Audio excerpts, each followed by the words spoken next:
What's up, guys? This is Travis with my Bring Back. Welcome to your 8th tutorial, I think it is. Yeah, the 8th tutorial. And what we're going to do is just set up this thread and get our splash working. We're going to test it out, make sure it works, and I'm going to kind of talk through everything we've done so far after we get it working. Basically, we kind of set up this thread, we set it to new thread, and now we need to kind of define what that thread is. And basically, what a thread allows you to do is run multiple threads at the same time. Use this for games because it's really important to do more things, more than one thing at the same time for the most part. So you can do that with threads, and they'll kind of run all at the same time to a sense. So it's really important in game development. But basically, what we want the thread layout to do is within a thread there's a method that you use called run. So we're just going to set that up, public void run, and then you set it run with with parentheses like that, and then you open bracket and hit enter. So this run method is within this thread that we're setting up. And basically what you want within the run method is there's three other things basically you need for when you're working with threads, because a lot of times when threads, like I said, there's multiple threads running at once, so you can do more than one thing. So sometimes when everything's running at once, you have these collisions and it just doesn't work and gives you errors and such. So you always want to say try something, and we're going to just set up our try, and then with the brackets.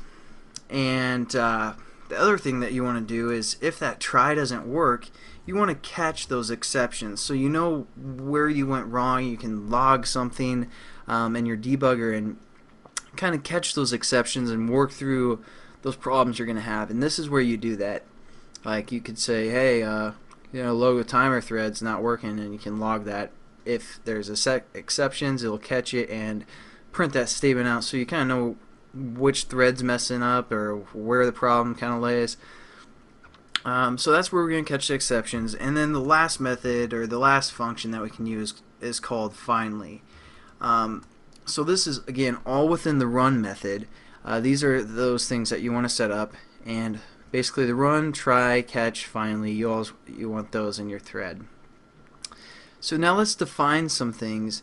And it's given us some errors because this catch isn't properly set up. So I'm just going to delete that right now, and that's what we're gonna just start here. And again, what we want this activity to do is just print that background for 5 seconds, kill it, or start a new activity, our menu activity, and then just basically kill itself, which kind of a depressing life for this activity here. That's his only job.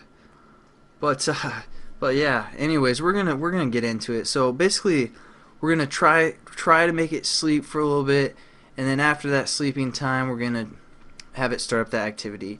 So first, let's set that up. And within the thread, you can use some special little methods, such as sleep. So we're going to set up something called sleep, and this is just going to basically make the thread go to sleep for a little bit. And when you're working with computers, 1000 is generally 1 second.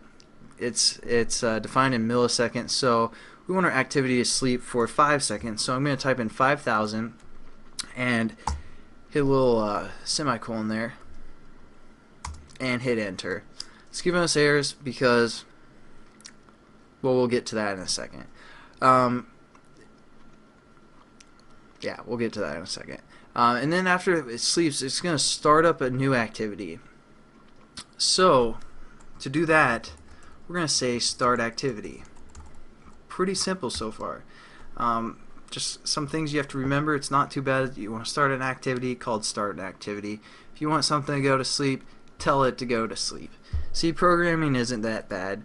We're just going to put a colon after this, and basically this is giving us an error now because it takes, as you can see, it says if you hover over it, it kind of gives you some details on anything, anytime you have an error. But it takes an intent within its parameters. We don't really know what an intent is, but we need to set one up, and it's not that bad.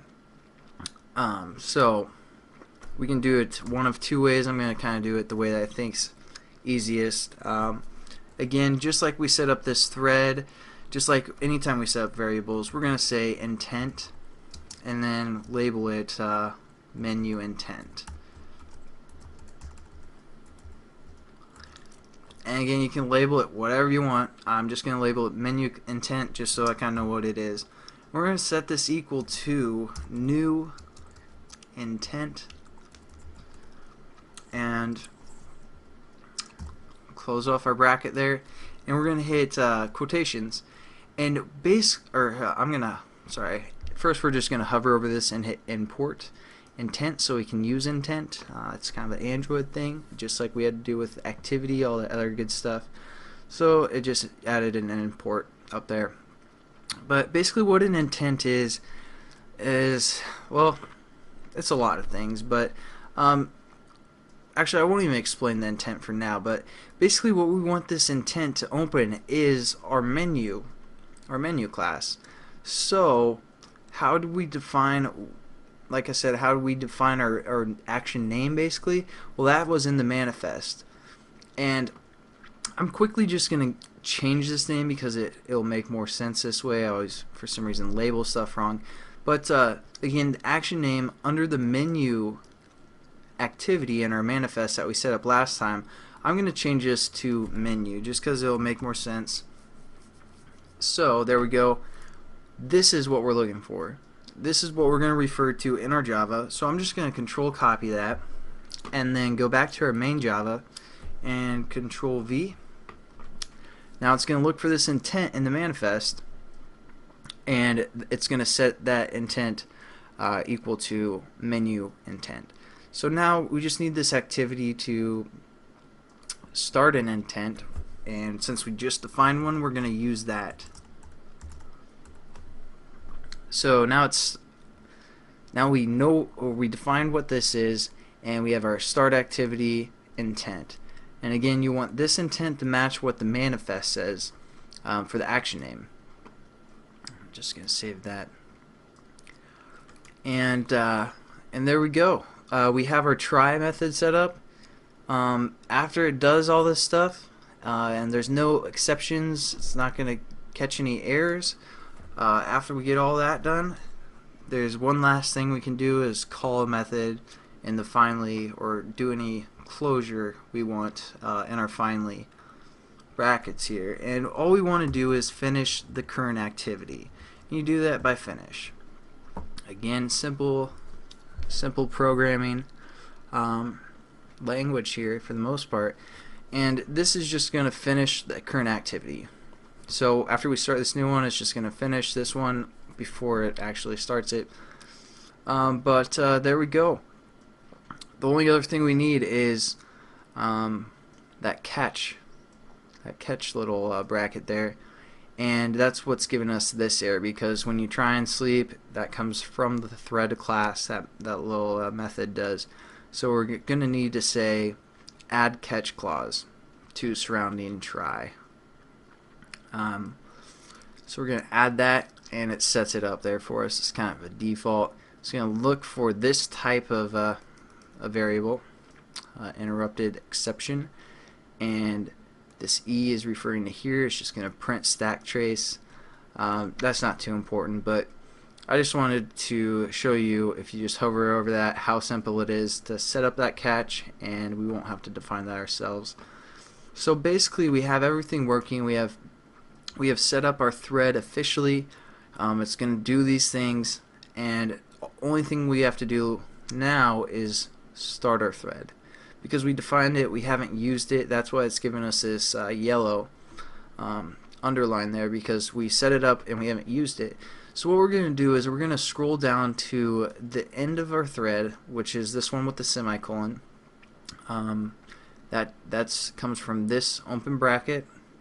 So we're going to just hit enter, And right below that, we're still within the onCreate method. All we're going to do is hit logo timer, which is our thread that we set up right here, and then hit period start method. So there we go. It's going to start our thread, and now we're just going to save it and check it out, make sure it works.